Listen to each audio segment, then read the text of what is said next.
бесстрашие приходит не от того, что я тренируюсь испытывать ужас. Если уж мы говорим о бесстрашии, то бесстрашие приходит от образованности.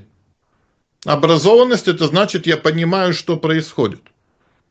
Самый большой страх, например, да, который используется во всех ужасах, там еще где-то, это страх смерти. Но образованный человек понимает, что смерти нет, жизнь вечна. И поэтому, если он действительно образован хотя бы в одном этом вопросе, ему больше вообще ничего не страшно.